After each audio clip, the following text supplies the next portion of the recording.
Hello, this is Mark Hubbs with Arrows Gone Bullet Molds. Today we're going to be talking about Uberti's Model 1849 Pocket Revolver. I'll tell you a little bit about what I like and what I don't like about it.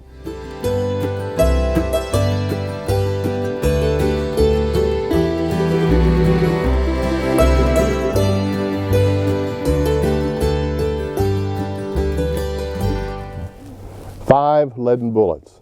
Several years ago, I was doing some research for genealogy in Hickman County, Tennessee, and I found an entry in court records indicting Leroy Hubbs of trying to murder someone with a pistol loaded with 5 leaden bullets.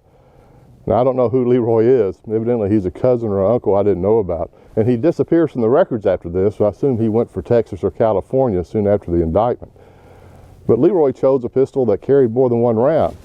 And the most common pocket pistol of the era looked something like this, a little single shot Derringer style pistol. They were very common in the flintlock era and then the percussion era, but Colt changed the rules. In 1849, he introduced his pocket revolver in .31 caliber, which holds 5 rounds in the cylinder. And I'm making the assumption that Uncle Leroy, probably a cost of that man was something like this. Now again, we're going to talk about this pistol in our video. We're going to take it to the range and stick with us. After his initial failures with the Patterson line of revolvers, Sam Colt found success with his collaborative design with famed Texas Ranger Samuel Walker. The resulting .44 caliber Colt Walker revolver was a success, and Colt was left with some operating capital to restart his own firearms factory. The public was searching for a self-defense version of his design. In 1848, he released his first pocket revolver. It sold well, but suggestions from his customers led to some design improvements. The result was the Model 1849 pocket revolver.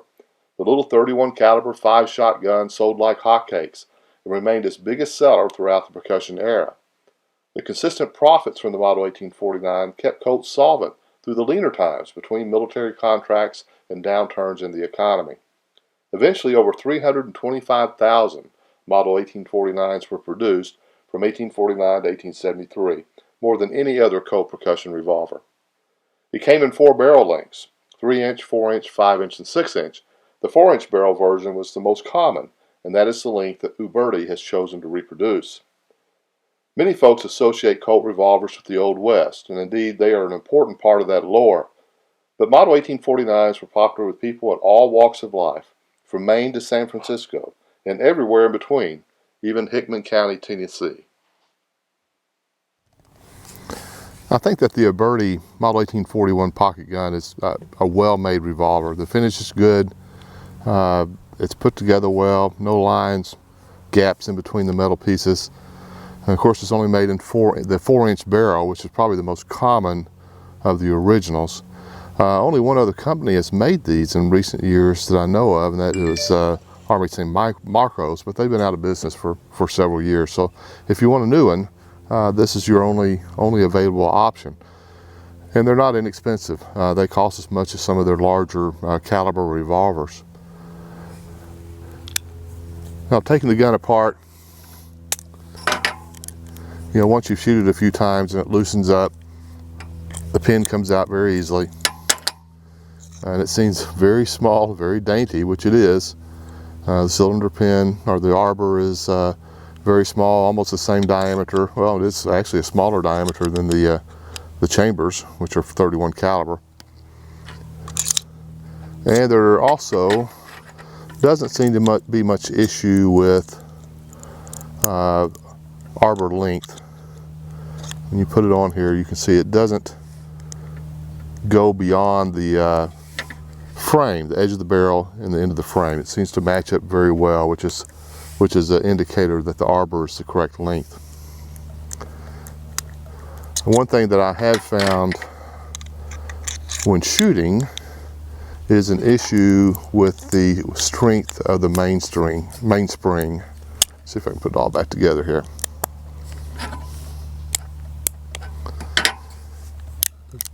To be a little gun, it has to have a small spring, and it cocks very easily. However, there's not a lot of tension on the hammer with the spring, so it does 2 things. First of all, if your cap is not fitting properly, if it's it's not all the way onto the nipple, the first snap of the cap may not set it off. It may push it all the way down, and then the next time around it'll actually set it off. That can be overcome. The issue that I have is that if there's a lot of pressure on firing, especially with a heavy bullet like the Dragoon 31, the hammer will be pushed back by blowback coming out of the nipple, about a 1/4 inch, maybe a 1/2 inch. Not enough to make the cylinder turn, but just enough to blow the cap off, and then it will fall down between the frame and the hammer. And when that happens, the next time you pull the trigger, it'll flatten the cap against the inside of the hammer and the frame, and then will not be able to go all the way down, thus setting off the next cap. And so you have to be very careful to check between rounds to make sure that there's not a cap in between the hammer and the frame.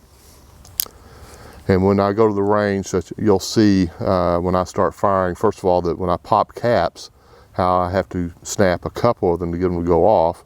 And then the next time around, when I'm actually firing rounds, you'll see a lot of snaps, because it took me a long time to realize that that cap was falling between the hammer and the frame.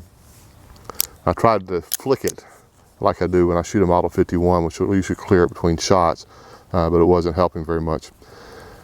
Now, another thing I've found is using the loading lever is difficult because it is so small.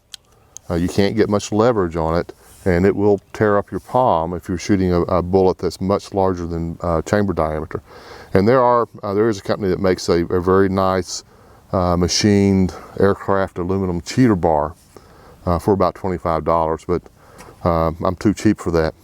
So my solution was this piece of PVC pipe. This is heavy PVC. It's like a plumber's nipple. Inside diameter is 1/2 inch, and what I've done is cut a notch on the back side. I don't know if you can see this, and then heated it and flattened it a little bit, and that way I can put a little more leverage on the loading lever when I put the bullet in. And I'll see if I can show you what I mean there. Here's one of the projectiles we're talking about. Of course, this is the Dragoon 31 caliber baby Dragoon bullet. And let's see if I can do this and you still see it on camera. I'll drop the bullet into the chamber. You can see it rotates underneath the loading lever. And now I'll use the cheater bar. And with that, I can pull it down inside without any effort whatsoever. Now I put that in there dry. There's no powder underneath it. But what I'll do, I'll just take the nipple out and with the rod, push the bullet right back out, and then I'll have a bullet that I can measure, that's formed to the chamber, and I can measure chamber diameter, which I've been curious about anyway. Sam Colt sold bullet modes to go with his Model 1849s, and the bullet mode that we offer at Dragoon is based on the bullet in his 2-cavity modes. It weighs about 80 grains, outside diameter is .330, and it has a long heel so it can load easily into the chamber. And as I said, it weighs about 80 grains and will leave a nice little ring of lead when you push it into the chamber to ensure that it's got a good gas seal. As I mentioned earlier, I was having trouble getting the hammer spring to pop caps on caps that were not pushed all the way onto the nipples. And here you can see some of the problems I had. I had to double tap a lot of them to get them to go off, even though I had pushed them on firmly with a dowel rod, as many folks do.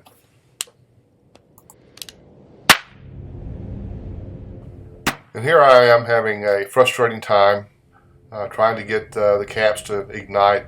And this is two issues going on here. First of all, the hammer spring's not strong enough to push the cap all the way on and ignite it.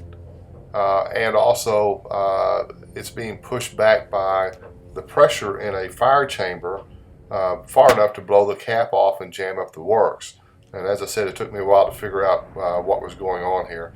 I eventually went through 3 full cylinders, firing the same projectile, but with the first with 12 grains of 3F, and then 12 grains of 4F, and then 12 grains of 777, just if I could see a difference between them.